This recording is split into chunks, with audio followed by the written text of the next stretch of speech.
the words means that he does not owe me. He can't. God wouldn't be unjust if you took 20 people and Scripture says, what if God, although choosing to make his power known, bore with great patience the objects of his wrath destined for destruction?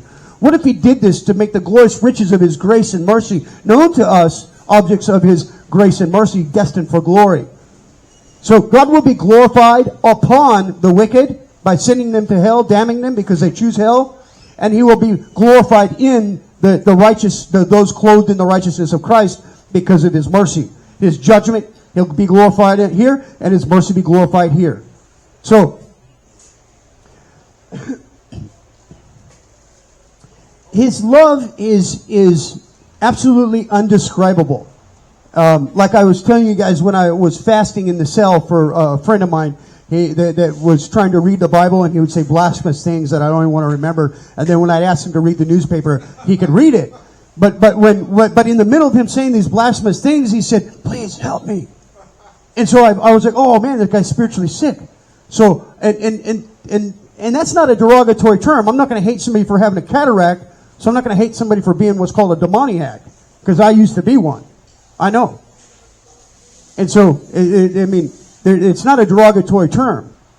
But, so I was heartbroken for the guy. And so I started fasting for him and crying out to God for him, face down on the ground. And all of a sudden a love came over me for this guy. So intense. I call it a violent love.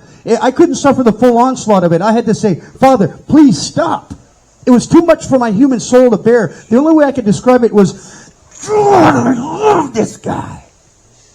And I didn't particularly want him in myself. But God allowed me to experience this ineffable love that he has for us. And even for my friend who was spiritually sick. And it was just an amazing, violent love. But remember, whenever I tell you about the love of God, I have to tell you about the justice of God. Because love without justice isn't love.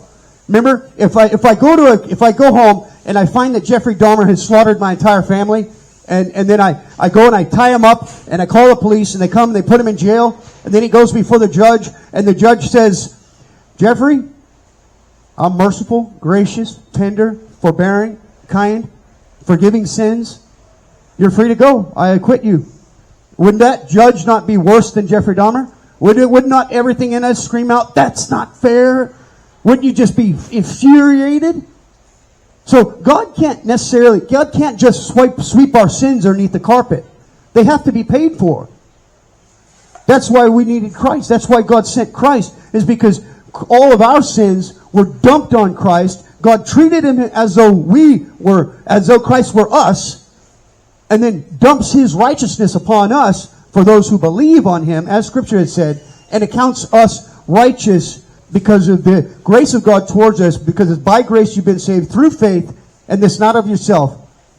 And so, this is why we needed this sacrificial death in our behalf. This is why God sent Christ. Because only God could fulfill the holy law of God, because only God is perfect. And so, Christ did for us what we could not do for ourselves. What God's justice demanded, his love provided. So, holiness. God is absolutely holy. This comes from the Anglo-Saxon hag or hal, and it means to be other than, transcendent, distinct, unique. Right? In the Hebrew, it means to separate by cutting. Right? It's a cut above. And so, holiness, this is the only attribute of God in Scripture, because the Bible doesn't say God is love, love, love, which is the superlative in the Hebrew. It doesn't say he's grace, grace, grace. It doesn't say he's mercy, mercy, mercy. But it does say that God is holy, holy, holy. Meaning absolutely transcendent, other than, distinct, unique. Nothing in the whole universe is like him. He is in a class all unto himself. There is only one. Sovereignty. God is absolutely sovereign because he is majestic in all of his ways. He is a King of kings and Lord of lords. Some will say, well then, okay, if God is sovereign, then clearly we can make him accountable for the evil that's in the world. Well, that's a difficult topic to discuss. I don't know if I'm adequate to do it, but I'll give it a shot. Of course, I'm not adequate to do any of this. God is sovereign, meaning, I'll give you an example. So Joseph at the end, he was sold into slavery by his brothers out of jealousy because his father, he played favoritism with him, gave him a wonderful coat, and then he was telling all his family about this visions that he had about them coming and worship, bowing before him and so forth. And so the brothers were very angry with him. First they were going to kill him, then they decided they sold him off to these traders, these people, their caravan, Mennonite. I can't remember the name of the caravan, the people, but he sold them off to these people in a caravan, and the brothers sold Joseph off, took his garment, tore it, put some lamb's blood or goat's blood on there, took it back to the father and said, hey, guess what? Your son's dead. Look, he's got to be dead. Isn't this your son's clothing? He's like, he was heartbroken, right? So Joseph goes to prison, or gets sold into Potiphar house, and it was a high-ranking person in the Egyptian military or government, and so Joseph God was with him. So, and he had done nothing wrong to his brothers, and he was the youngest. And then so he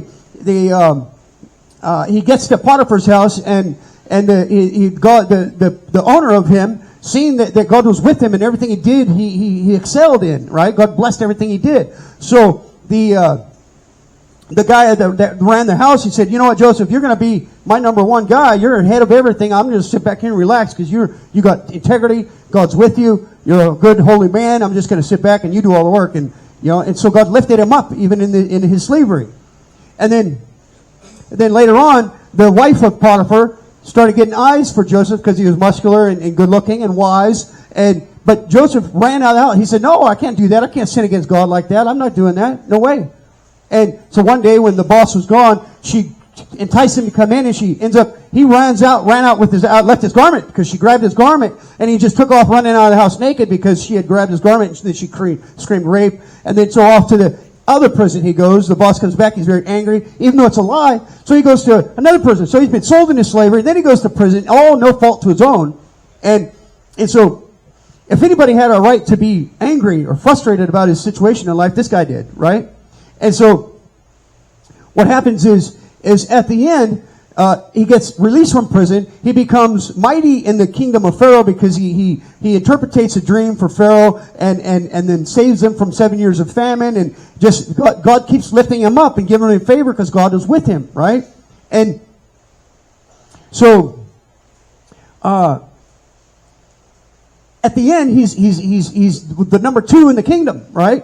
And his brothers come because there's a famine in their land. His brothers come and they don't recognize him. And so he's speaking to him through an interpreter and all this. And he's like, yeah, well, he didn't tell him who he was. And then after a while, he told them who he was. And once, because he wanted to see his dad and everything, and he missed him. And the brothers were scared to death. They're like, oh no, surely he's going to have our heads chopped off for this, right? But he didn't. He said, what you meant for evil, God meant for good. God has sent me here.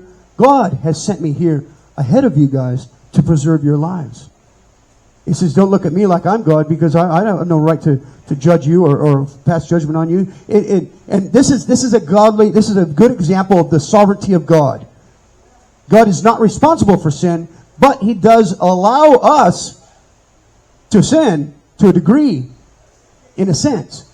But He's not responsible. It's kind of like, but I don't know. It's difficult concept to describe, but He is not the author of sin, but He does allow it. Obviously, otherwise it wouldn't be. And He does it for His own inscrutable purposes in His own counsels of His own will. And He is absolutely wise, omniscient, and He's so powerful and sovereign over everything that He's able to work out even our own sins into good. I mean, look at my case. I went to prison in 4 countries, 3 of them third world, 2 of them in civil war, and in there I got educated, started learning, and now I'm studying Greek and Hebrew, Aramaic, Latin. I mean, and of course I know Spanish because you have to down there, and which makes these other languages much easier for me. And I tell you, I would not trade my 10 years in prison, or probably, well, about 14 years in prison. I wouldn't trade my 14 years in prison in 4 countries. I wouldn't trade it for all the gold on the planet. Just wouldn't do it. Because now I have a relationship with the Lord Almighty. And I could say He knows me by name. And this relationship is so vital and so important to me and so valuable that you just can't put a price on it. So that was a difficult one. Sovereignty is a difficult one. It's a study called theosophy. No, not theosophy. Theodicy, I think. For anybody who wants to learn theology. So next to the next topic, I wanted to explain to you a little bit about. Now, Andrew Murray came up with this, and so I'm kind of taking it from him. Scripture says in John 3:14, just as Moses lifted up the serpent in the wilderness, so the Son of Man must be lifted up, that whoever believes on him shall have eternal life. So when you look at the serpent was made out of bronze, which means it